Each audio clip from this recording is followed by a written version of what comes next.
अस्सलाम वालेकुम फ्रेंड्स, आप देख रहे हैं एक्सपर्ट्स और आज हम अनबॉक्सिंग करने वाले हैं HP ProBook 440G7 की।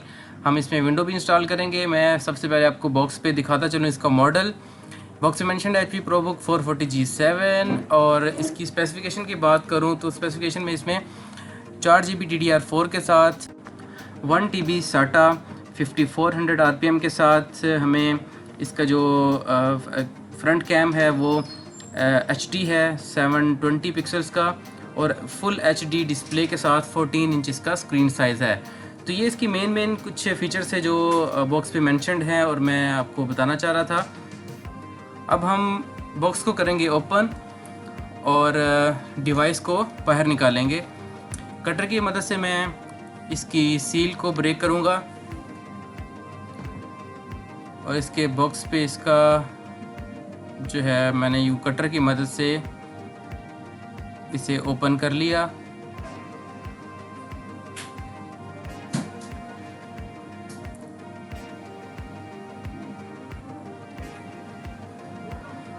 और बॉक्स को ओपन करने से हमें नज़र आया कि इसके अंदर बैग भी मौजूद है जो कि इसी के बॉक्स में अवेलेबल है।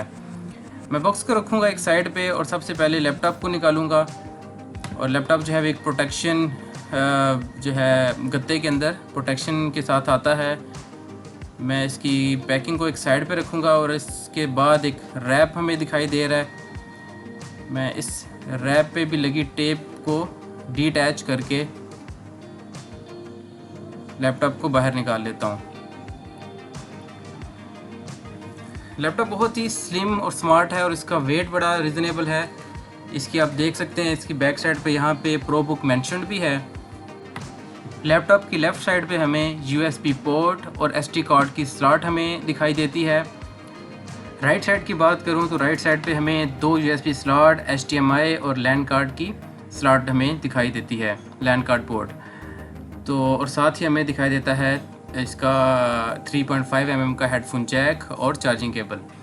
तो लीजिए जनाब, डिवाइस को मैं करता हूँ ओपन, लेकिन उससे पहले मैं देख लूँगा कि बॉक्स के अंदर और क्या चीज़ है। हमें एक अदद दिखाई देता है 45 वाट का इसका चार्जर, जो कि ब्लू पिन चार्जर है। नॉर्मली HP के लैपटॉप्स में यही आता है। और इसके साथ हमें अमेरिकन केबल दिखाई देती है 3 पिन और इसका चार्जर भी 3 पिन है। और इसके अलावा हमें दिखाई देता है इसी के बॉक्स के अंदर इसका बैग, जो कि बैकपैक नहीं है, एक नॉर्मल शोल्डर बैग है। और इसके अंदर भी हमें एक केबल दिखाई देती है जो कि 3 पिन है। और ब्रोशर है इसके अंदर। ब्रोशर में इसकी डिटेल्स मेंशन्ड है, मुझे इसकी डिटेल्स तो नहीं चाहिए। बैग को मैं रखूँगा एक साइड पे। मटेरियल इसका कुछ ठीक ही है। तो व्यूअर्स, मैं भी लैपटॉप को करता हूँ ओपन। कीबोर्ड पे इसकी प्रोटेक्शन कवर जो है वो रखा हुआ है बाय डिफ़ॉल्ट। इस कवर को मैं साइड पे करूँगा और बाय डिफ़ॉल्ट इसके अंदर कोई भी ऑपरेटिंग सिस्टम नहीं है सिवाय उबंटू के, लिनक्स के। सामने आप देख सकते हैं इसका फिंगर स्कैनर भी अवेलेबल है और Core i5 मेंशन्ड है। और इसका जो टॉप पे 720 मेगापिक्सल्स का जो कैमरा है उसको एक स्लाइडिंग के साथ आप ऑफ़ और ऑन कर सकते हैं, जो कि बड़ा यूनिक फ़ीचर है। मैं USB डिवाइस जो मैंने बूटेबल बनाई हुई थी, रफस 3.5 इसके लिए चाहिए आपको बूटेबल बनाने के लिए। बूटेबल बनाने के बाद मैं इसमें विंडोज़ जल्दी से इंस्टॉल कर लेता हूँ। जैसे ही मैं डिवाइस को ऑन करूँगा तो हम F9 के थ्रू हम बूट मेन्यू में जा सकते हैं। यहाँ से मैं USB सेलेक्ट करूँगा और इंटर कर दूँगा और हमारा विंडोज़ का इंस्टॉलेशन का प्रोसेस स्टार्ट हो जाएगा। जी व्यूअर्स, हमारी विंडोज़ इंस्टॉल हो चुकी है और सबसे पहले मैं आपको दिखाऊंगा डिवाइस मैनेजर में जाके कि इसके जो कोई भी ड्राइवर्स जो है वो इंस्टॉल नहीं हुए। मैं PC की प्रॉपर्टीज़ में जाऊंगा और डिवाइस मैनेजर पे मैं क्लिक करूंगा। तो आप देख सकते हैं कि कोई भी ड्राइवर इसके अंदर इंस्टॉल नहीं हुए। इनफैक्ट कोई भी नया लैपटॉप जो आता है उसमें आप ऑपरेटिंग सिस्टम इंस्टॉल करते हैं तो ड्राइवर ऑटोमेटिकली नहीं होते, सिर्फ लैन के ड्राइवर जो है वो बाय डिफ़ॉल्ट इंस्टॉल होते हैं, क्योंकि वो आपको लैन की केबल चाहिए ताकि आप लैन प्लग इन करके आप जो है विंडोज़ को अपडेट करें और फिर ड्राइवर्स को अपडेट कर सकते हैं ऑनलाइन अगर आपकी विंडोज़ रजिस्टर्ड है। मैं भी आपको विंडोज़, सबसे पहले मैं अपनी विंडोज़ जेन्युइन करूँगा। उसके लिए मैंने इसकी विंडोज़ की अपने पास रखी हुई थी। मैं इसे कॉपी करके, ये मैंने इसे कॉपी किया। कॉपी करने के बाद मैं दिस पीसी की प्रॉपर्टीज़ में जाके एडवांस सेटिंग में चेंज प्रोडक्ट की, और यहाँ पे मैं प्रोडक्ट की पेस्ट कर दूँगा। और जैसे ही मैं प्रोडक्ट की यहाँ पे पेस्ट करूँगा तो ये कुछ देर सिंक करने के बाद विंडोज़ अपग्रेड स्टार्ट अपडेट पे क्लिक कर दूँगा। जैसे ही ये 100% पे जाएगा तो सिस्टम मेरा रीस्टार्ट हो जाएगा। रीस्टार्ट होने के बाद विंडो जो कि इसकी अब जेन्युइन हो चुकी है, मैं अभी जाऊँगा माइक्रोसॉफ्ट की वेबसाइट पे और विंडोज़ 10 को अपडेट करूँगा, लाइव अपडेट करूँगा। लाइव अपडेट करने से आप देखेंगे कि इसके ड्राइवर्स जो है वो सारे के सारे ऑटोमेटिकली इंस्टॉल हो चुके हैं। एड्रेस बार में जाके मैं लिखूँगा microsoft.com/en-gb/software-downloads/windows 10। ये आप देखेंगे नीचे इसका जो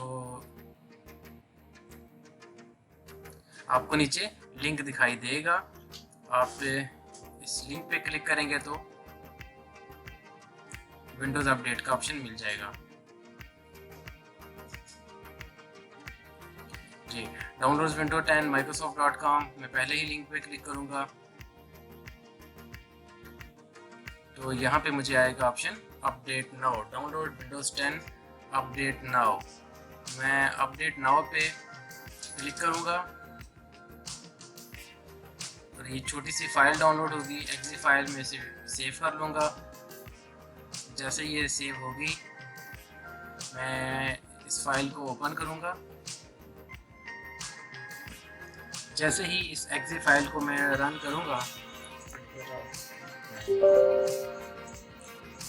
जैसे ही मैं इस एप्लीकेशन को डबल क्लिक करूँगा तो मेरे पास विंडो ओपन होगी जिसमें मेंशन होगा अपडेट नाउ।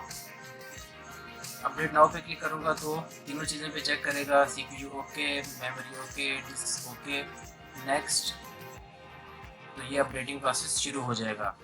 जैसे ही ये 100% पे जाएगा तो सिस्टम मेरा एक दफ़ा फिर रीस्टार्ट होगा, और रीस्टार्ट करने के बाद हमारे पास क्या पहली चीज़ आती है वो मैं आपको बताऊंगा कि हमारी सारी की सारी जो ड्राइवर्स हैं वो अपडेट हो चुके होंगे और विंडोज़ हमारी कम्प्लीटली अप टू डेट हो चुकी होगी।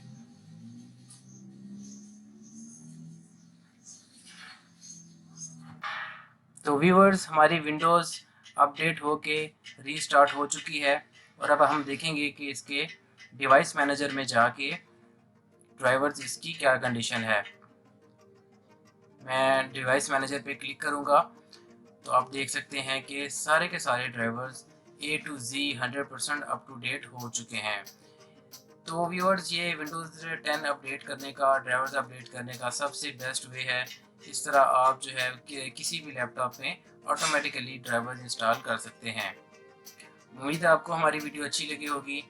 अल्लाह हाफिज़।